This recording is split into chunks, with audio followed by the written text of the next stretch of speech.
आप लोगों को कुछ महत्वपूर्ण बातें बताना चाहता हूँ ताकि आपको इन आंदोलनों को सफल करने के लिए ज्यादा मशक्कत न करनी पड़े। उसके लिए मेरे भाइयों से निवेदन रहेगा कि सबसे पहला काम आपको करना होगा तो पुलिस मुर्दाबाद बंद करना होगा। बहुत कड़वी बात होगी, बहुत सारे लोगों को धक्का लग सकता है और इधर वाले को डंडे लेकर खड़े, इसलिए मैं डर के मारे कह रहा हूँ। ये भी मैं नहीं करता, मैं इन्वेस्टिगेशन ऑफिसर नहीं हूँ, लेकिन मेरा जो डाउट है वो आपके सामने रख रहा हूँ। ये भी सुन ले पूरी तरह से, अगर इनके अधिकारी नहीं है तो कहीं इन्वेस्टिगेशन में अड़चन आ रही हो तो मैं आपको एक पॉइंट दे रहा हूँ यहाँ पर।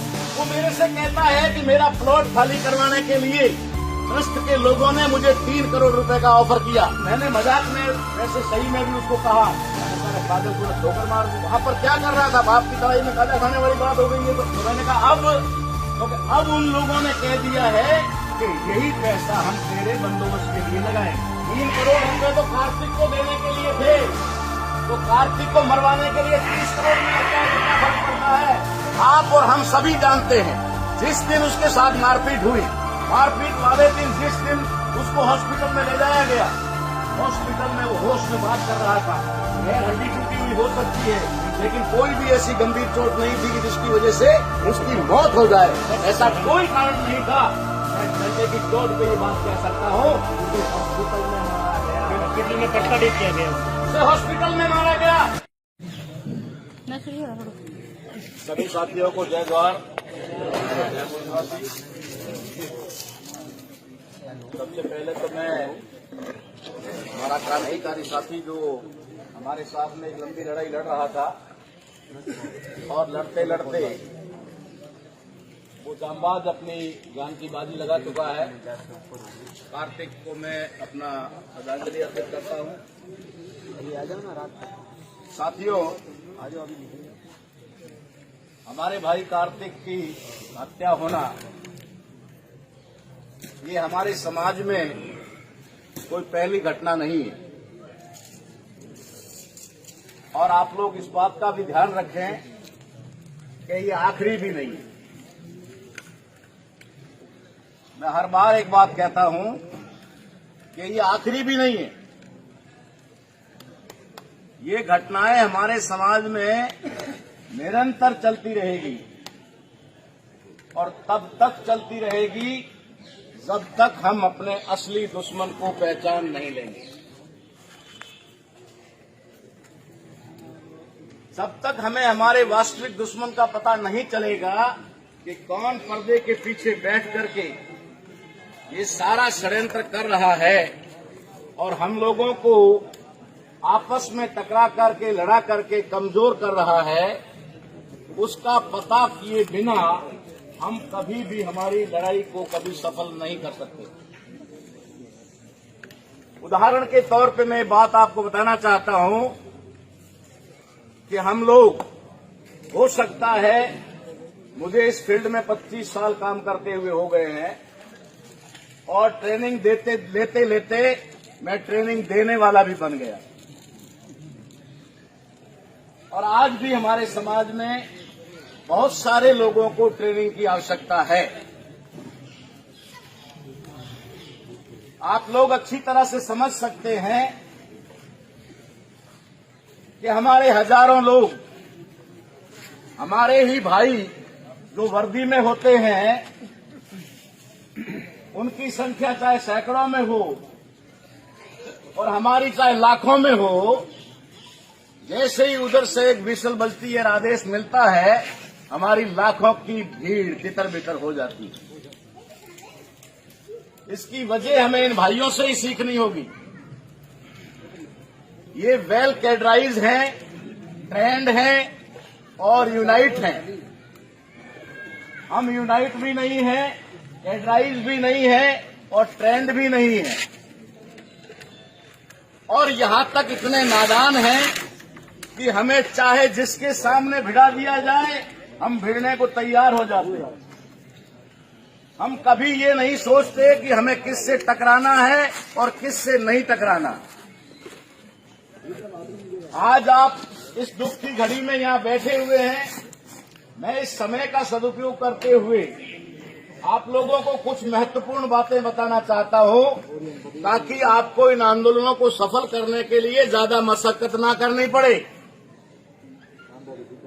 उसके लिए मेरे भाइयों से निवेदन रहेगा कि सबसे पहला काम आपको करना होगा तो पुलिस मुर्दाबाद बंद करना होगा।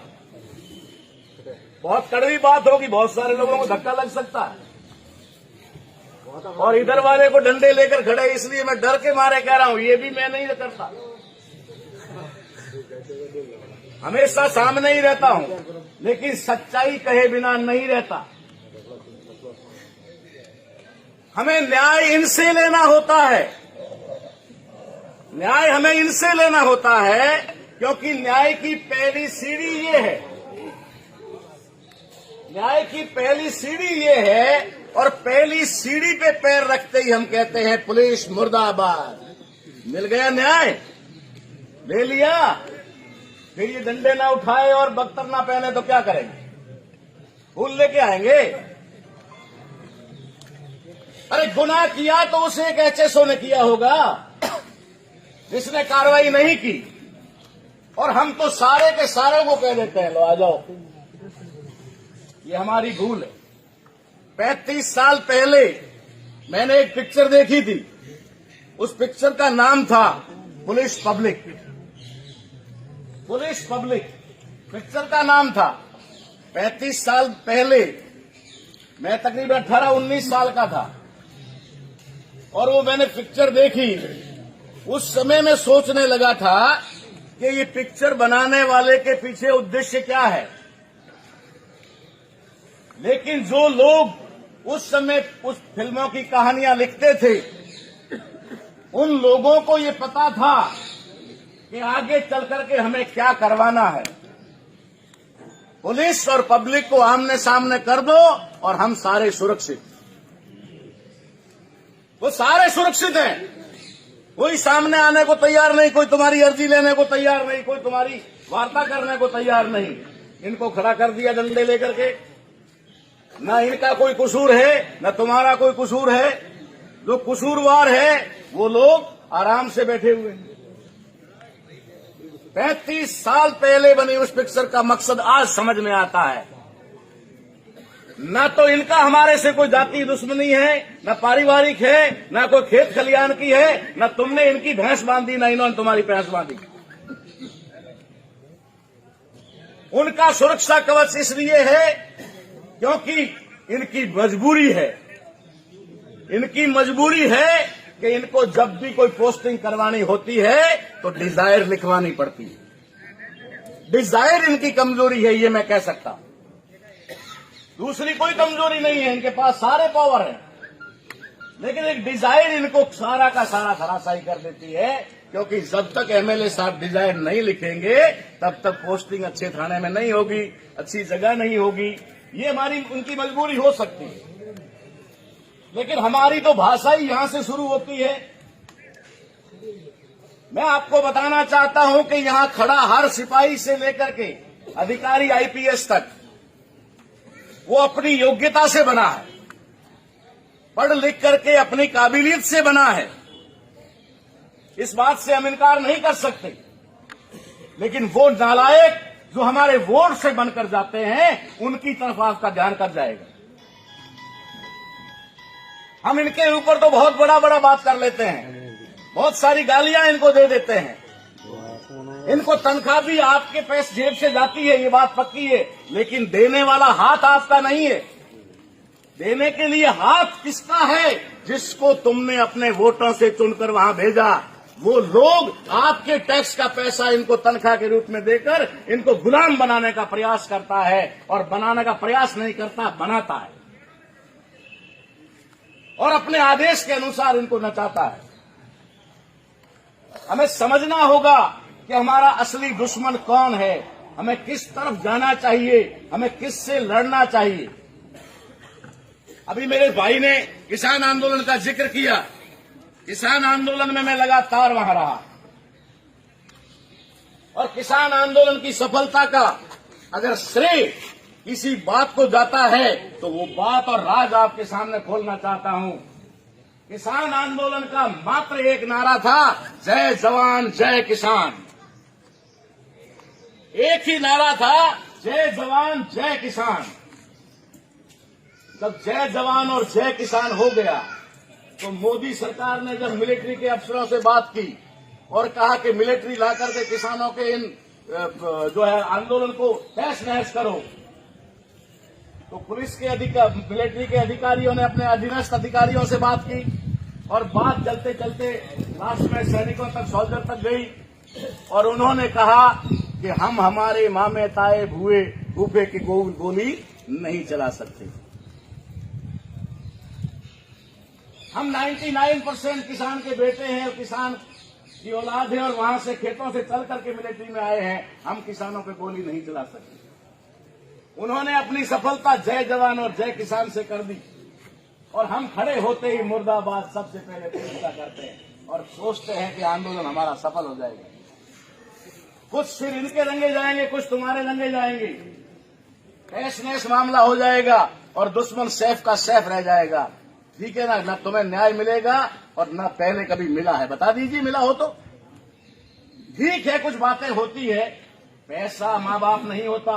पैसा अभी अभी जो एक्सीडेंट हुआ आपने सुना, मालपुरा के अंदर 3-3.5 करोड़ रुपया आ गया और समाज के लोगों ने किया। अभी हमारे एक साथी ने कहा था कि इधर भीख मांगने से तो अच्छा है कि अपने अपने फोन पे से फटाफट बैठ करके 10-10 रुपए करो, अभी कार्तिक के खाते में करोड़ों रुपए हो जाएंगे। क्यों मांगे इनसे भीख? हम लोग, अक्सर मैं ये कहता हूं लोगों को कि हम लाश रख करके लाश की कीमत आंक देते हैं। यही हमारी कमजोरी है, यही हमारी बुजदिली है। अभी बात यहां चल रही है कि पोस्टमार्टम की। पोस्टमार्टम में मैं पहले कई बार कह चुका, उसके बाद कुछ लोगों ने ध्यान देना शुरू किया। हम लोगों को क्या किया जाता, हम लोग कोई भी अपने विवेक से काम नहीं करते। इधर से भी एक विचार अंदर घुसेगा, वही विचार सब में घूमता रहेगा। ये साइकोलॉजिकल है। मैं साइकोलॉजी का टीचर रहा हूं इसलिए बता रहा हूं। एक विचार छोड़ दीजिए, वो सब में घूमता रहेगा और सबके माइंड को डाइवर्ट कर देगा। यही बात होती थी, लाश रखकर हम पोस्टमार्टम नहीं करवाएंगे। पोस्टमार्टम नहीं होता था, 3 दिन 4 दिन में लाश पूरी की पूरी, सड़कें खराब हो जाती थी। उसके बाद ना तो डॉक्टर ध्यान देते थे, खाली फॉर्मेलिटीज करके रिपोर्ट दे देते थे। हमने खुद अपना सत्यानाश किया। ये हमने कहा कि पहले हमें सबसे पहले पोस्टमार्टम करवाना चाहिए, मांग करके विदिन ओवर 1 घंटे के अंदर अंदर पोस्टमार्टम होना चाहिए। पोस्टमार्टम होने के बाद हमें पता है ना, पोस्टमार्टम चाहे गुजरात में हो चाहे पोस्टमार्टम राजस्थान में हो, हमारे फेवर में नहीं होने वाला। वो पैसे के फेवर में होता है, किसी के फेवर में नहीं होता। और इसका उदाहरण आपको बता देता हूं। भाई कार्तिक मुझसे 20 बार मिला, मैंने बहुत कुछ उसकी मदद कानूनी तौर पे करने की कोशिश की। मैंने आईजी साहब तक उसको मिलवाया, शिवगंज के एसडीएम साहब से फोन करके भी उसकी मदद करने के लिए बोला। लेकिन आखिरी वक्त जब मेरे से मिलने आया, तब इस भाई ने मुझे कहा कि सर मेरी जमीन का मामला और उसकी वजह से मुझे 6 महीने से फरारी काटनी पड़ रही है। मेरे पीछे गुंडे लगे हुए हैं, मेरे साथ कभी भी कुछ भी हो सकता है। वो साउथ और पांडिचेरी तक रहा, बाड़मेर जिले में 1-1.5 महीना उसने काटा। उस दौरान मैं इन्वेस्टिगेशन ऑफिसर नहीं हूं और न ही मैं पूरी की तरह, लेकिन मेरा जो डाउट है वो आपके सामने रख रहा हूं। ये भी सुन ले पूरी तरह से, अगर इनके अधिकारी भी हैं तो, क्योंकि कहीं इन्वेस्टिगेशन में अड़चन आ रही हो तो मैं आपको एक पॉइंट दे रहा हूं यहां पर। वो मेरे से कहता है कि मेरा प्लॉट खाली करवाने के लिए ट्रस्ट के लोगों ने मुझे 3 करोड़ रुपए का ऑफर किया। तो मैंने मजाक में, वैसे सही में भी उसको कहा, मैंने कहा पागल तूने ठोकर मार दी। वहां पर क्या कर रहा था, बाप की तलाई में काला खाने वाली बात हो गई है। तो 3 करोड़ रुपए लेकर कहीं फॉर्म 3 करोड़ रुपए नहीं लिया। तो मैंने कहा अब उन लोगों ने कह दिया है कि यही पैसा हम तेरे बंदोबस्त के लिए लगाएंगे। आपको असली मुलजिम की तरफ ले जाता है। कहां से ये मामला शुरू होता है? 3 करोड़ रुपए तो कार्तिक को देने के लिए थे, तो कार्तिक को मरवाने के लिए 30 करोड़ भी लग जाए तो क्या फर्क पड़ता है? अजीब बात है। और ये सच्चाई है। मैं कोई सील लगा के ठप्पा नहीं दे रहा, लेकिन मेरा डाउट इस बात पे जा रहा है कि ये हत्या करवाने के पीछे उनकी साजिश है और उनकी सुपारी दी हुई है, सुपारी दे करके ये हत्या करवाई गई। 3 करोड़ का ऑफर था, इसने नहीं लिया और उस समय कहा उन्होंने कि यही पैसा हम तेरे बंदोबस्त में लगाएंगे। कर दिया बंदोबस्त। तो जिन लोगों ने बंदोबस्त किया तो सुपारी देते वक्त उन्होंने, मालूम था उनको कि राजस्थान की सरकार वो कौन हैंडल कर रहा है, अशोक गहलोत कर रहे हैं। अशोक गहलोत कौन है? माली है। तो मालियों को इन्वॉल्व कर दो, मालियों को इन्वॉल्व कर दो ताकि अपने आप मामला वहां से ठंडा रहे। वरना गहलोत साहब अभी भी वहां से कह सकते थे, मिस्टर फटाफट इनकी मांग पूरी कर और घर भेज, इनको रवाना कर। मामला घर में फंस गया, फंसा दिया। इस प्रकार से उन्होंने षड्यंत्र करके ये मामला किया। आप और हम सभी जानते हैं, जिस दिन उसके साथ मारपीट हुई, मारपीट वाले दिन जिस दिन उसको हॉस्पिटल में ले जाया गया, हॉस्पिटल में वो होश में बात कर रहा था। पैर हड्डी टूटी हुई हो सकती है, लेकिन कोई भी ऐसी गंभीर चोट नहीं थी कि जिसकी वजह से उसकी मौत हो जाए। ऐसा कोई कारण नहीं था। मैं डंके की चोट पे ये बात कह सकता हूँ, उसे हॉस्पिटल में मारा गया। हॉस्पिटल में प्रताड़ित किया गया उसे हॉस्पिटल में मारा गया। आपने देखा होगा कोरोना काल के अंदर हमारे जवान लोगों को अंदर ले जा करके जबरदस्ती, वो कौन सा इंजेक्शन, मुझे तो नाम भी नहीं आता, रैपिड क्या बोलते हैं उसको, वो दे करके उसे मार देते थे, वो डोज देकर मार देते थे। हमारे भाई कार्तिक को भी हॉस्पिटल में इस प्रकार का डोज देके मारा है, सिखा दिया था, क्योंकि उनको मालूम है कि यहाँ बच गया और ये बयान करेगा। इसके बयान के आधार पर गिरफ्तारियां करनी पड़ेगी, गिरफ्तारियां होगी। अगर कोई पुलिस इंस्पेक्टर ईमानदार होगा और अगर वो 2 डंडे मारेगा तो वो मुलजिम हाँ भर देगा कि मुझे वहां से भेजा गया है। ये सारा खेल ना हो जाए उसके लिए उसने मेरे सामने नाम लेकर के कहा था कि मेरे इस मैटर के अंदर संयम लोढ़ा, क्या नाम है उसका, पूरी तरह से इन्वॉल्व है। आज सहानुभूति करने के लिए कोई कह रहा था उसे घर पे गया, हाँ गया। सहानुभूति यहाँ देना आकर के, तेरी औकात है तो पब्लिक में आके दे। लेकिन साथियों, गलतियां हम करते हैं और दोष किसी और को देते हैं। ये गलतियां हमारी है। मैंने कई बार ऐसे आंदोलनों में लोगों को कहा है, जब भी घटनाएं ऐसी होती है, कभी कलेक्ट्रेट पे मत आओ, कभी एसपी के ऑफिस मत आओ, सीधे के सीधे पता करो कि एमएलए और एमपी का घर कहाँ है। हमने उसको वोट देकर काहे के लिए भेजा, बताओ। अगर जानकार हो संविधान के, अगर जानकार हो राजनीति के, तो बताओ हम एमएलए को वोट क्यों देते हैं। वो हम एमएलए को वोट देते हैं, हमारी सुरक्षा करेगा, हमारे अधिकारों की रक्षा करेगा, हमारा विपदाओं में, समस्याओं में साथ देगा, इसके लिए करते हैं ना। वो हमारा वोट लेकर के और जाकर के अपने ऐशो आराम में लगता है, अपनी प्रॉपर्टी बनाने में लगता है। इन जैसे अधिकारियों की डिजायर लिखने के लिए 2-2 लाख, 5-5 लाख, 25-25 लाख रुपया ऐंठता है और आपके ऊपर थोप देता है कि अब जैसा मैं कहूं वैसा कर। वो विवश और मजबूर होकर के डिजायर से आने वाले अधिकारी आप पर कार्रवाई करते हैं और आपके हकों और अधिकारों के लिए कार्रवाई नहीं करते। समझना पड़ेगा जड़ में जाकर के, नहीं तो ऐसे ही चिल्लाते रहोगे। आज ये आंदोलन खत्म होगा नहीं, उससे पहले दूसरा आंदोलन आपको करने की तैयारी करनी पड़ेगी, क्योंकि हर दिन घटना हो रही है। आज हम यहाँ पर बैठे हुए हैं और हमारी एक बहन का जो रेप हुआ, उसके लिए बाड़मेर धोरीमीना के अंदर वहां धरना लग रहा है, वहां धरना लग रहा है। लालगढ़ में, लेकिन उसके बावजूद हमें न्याय नहीं मिल रहा। अरे लालगढ़ की बात छोड़िए, ऑल इंडिया में घूमता हूं, आप जिला मुख्यालय को तो छोड़ दीजिए, बहुत सारे तहसील मुख्यालय पर परमानेंट धरने चल रहे हैं। एक ही दिन, आज की तारीख ले लीजिए, आज की तारीख में भारत के अंदर 5000 तहसीलों पर धरने हैं। कोई सांकेतिक है, कोई अंशकालीन है, कोई क्या बोलते हैं उसको, हाँ, तो इस प्रकार से है। लेकिन वो है, चालू है, और ज्ञापन तो शायद करोड़ों में दिए जाते हैं, करोड़ों में। और मुझे लगता है कि करोड़ों के कागज बिक जाते हैं, अरबों के कागज बिक जाते हैं। हमें लिखने और टाइप करवाने में कम से कम एक कागज पे 100 रुपया खर्च करना पड़ता है। अगर 1 करोड़ ज्ञापन अगर दिए जाते हैं, 100 रुपया होता तो 1 अरब रुपया हमारी जेबों से जाता है, लेकिन कोई कार्रवाई नहीं होती, लेकर के रख दिया जाता है। कभी हम राज्यपाल के नाम देते हैं, कभी राष्ट्रपति के नाम देते हैं, कभी हम मुख्यमंत्री के नाम देते हैं, कभी प्रधानमंत्री के नाम देते हैं, और गारंटी के साथ वो कलेक्टर साहब की डस्टबिन से आगे नहीं जाते।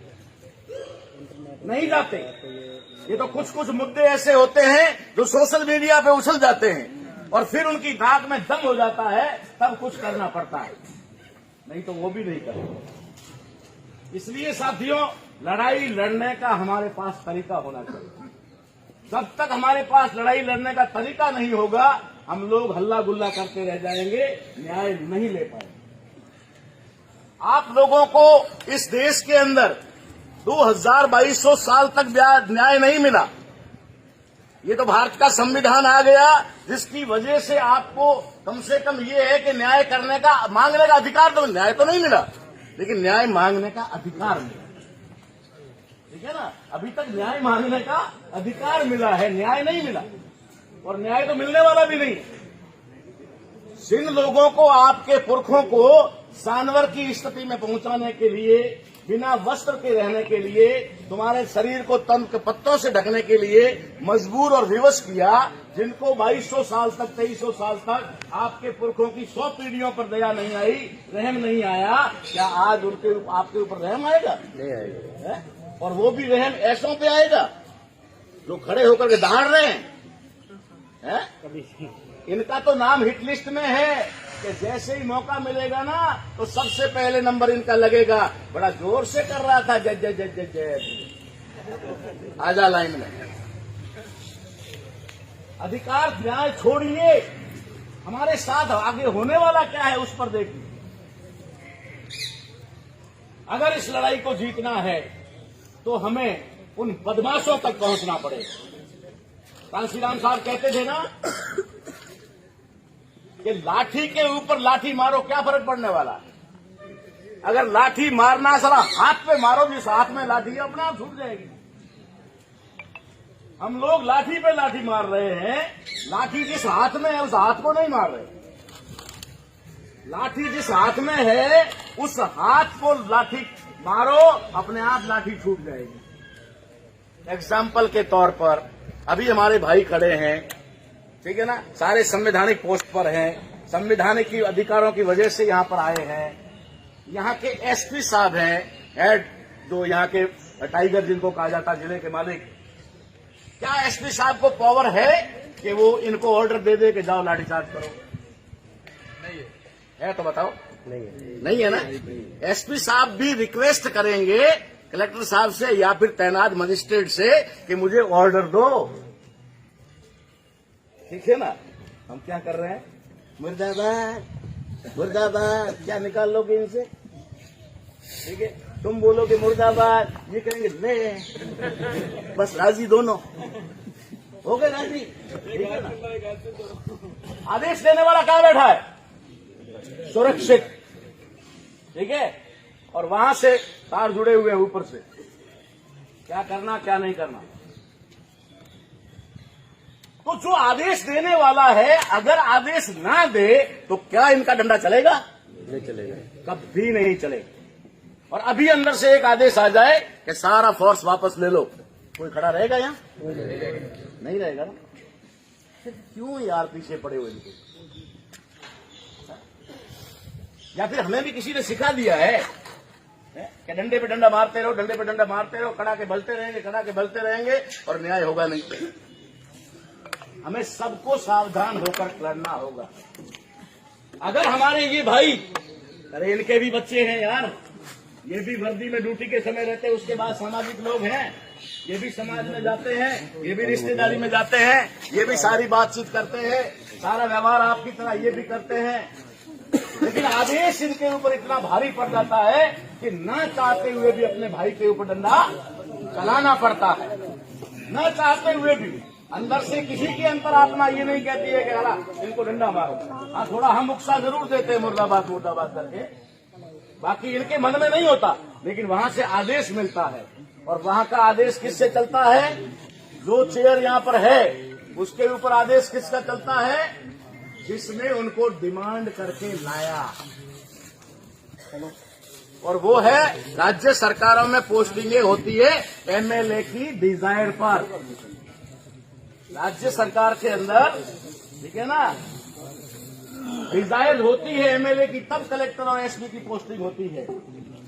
तो एमएलए वहां बैठ करके इनको गाइड करता है, इतना कर, इतना ना कर, इतना कर, इतना ना कर, ठीक है।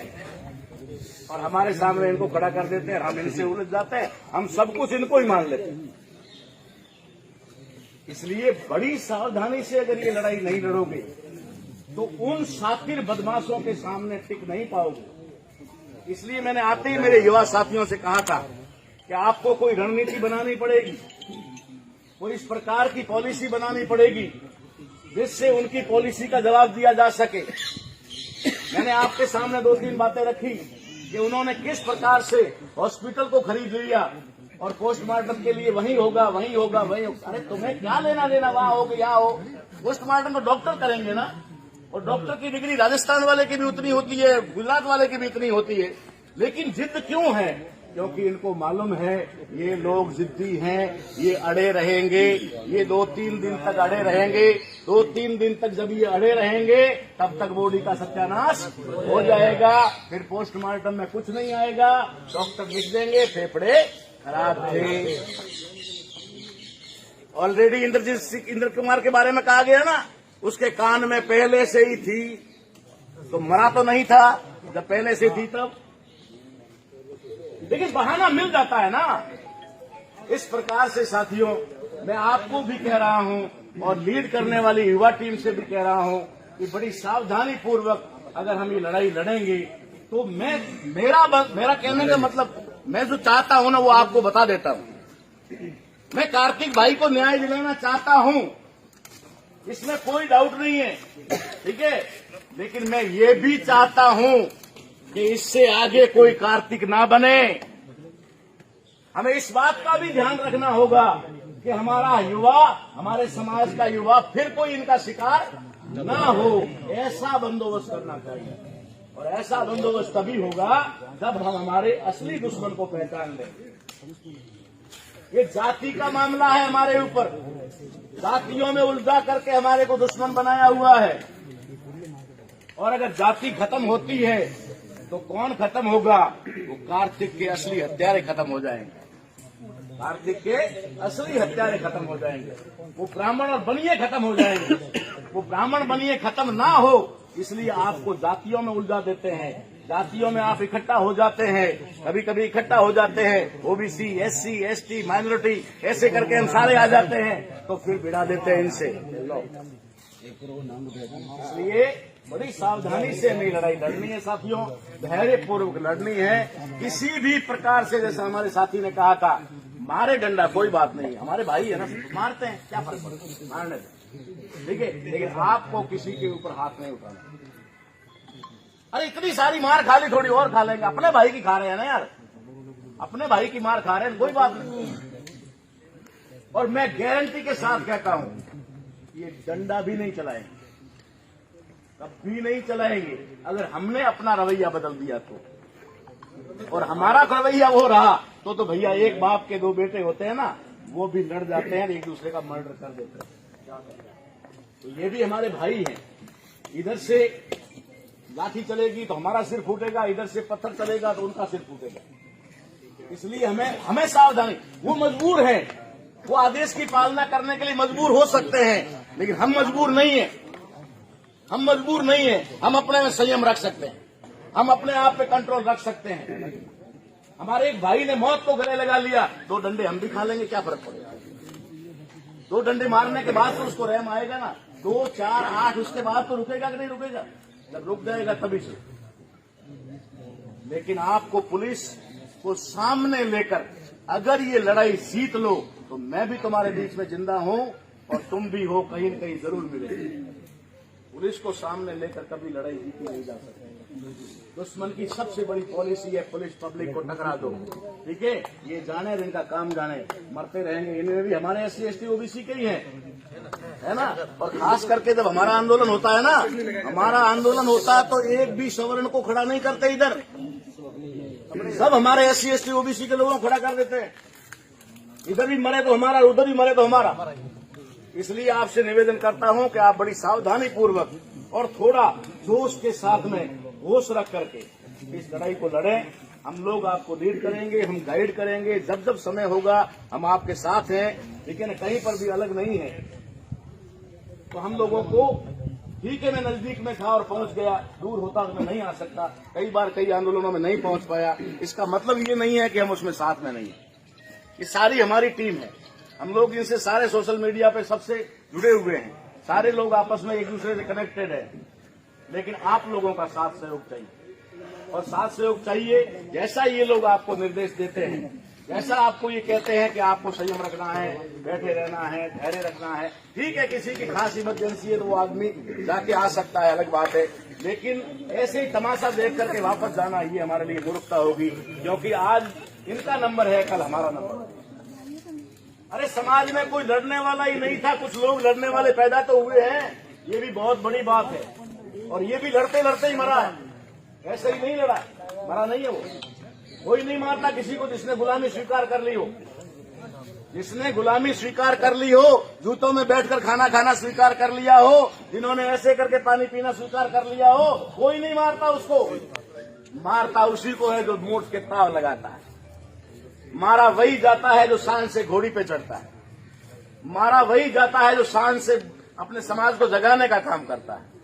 तो ये कोई मृत्यु नहीं है, ये कोई हत्या नहीं है, ये एक शहादत है। ये शहादत है, ये हमारा भाई हमारे समाज के लिए तो शहीद है, हमारे समाज का शहीद है, सामाजिक शहीद है। हमें इससे प्रेरणा लेनी होगी। इस आदमी के 3 करोड़ में नहीं बिका, ये आदमी मौत से नहीं डरा, आखिर लड़ते लड़ते मर गया। तो हम लोगों को भी कम से कम जो लड़ रहे हैं उनका साथ सहयोग देना चाहिए, उनकी मदद करनी चाहिए, उनके साथ खड़े रहना चाहिए। आप ऐसा करेंगे, ऐसी उम्मीद और आशा के साथ मैं अपनी बात को समाप्त करता हूं। धन्यवाद। जय जोहार, जय भीम, जय संविधान।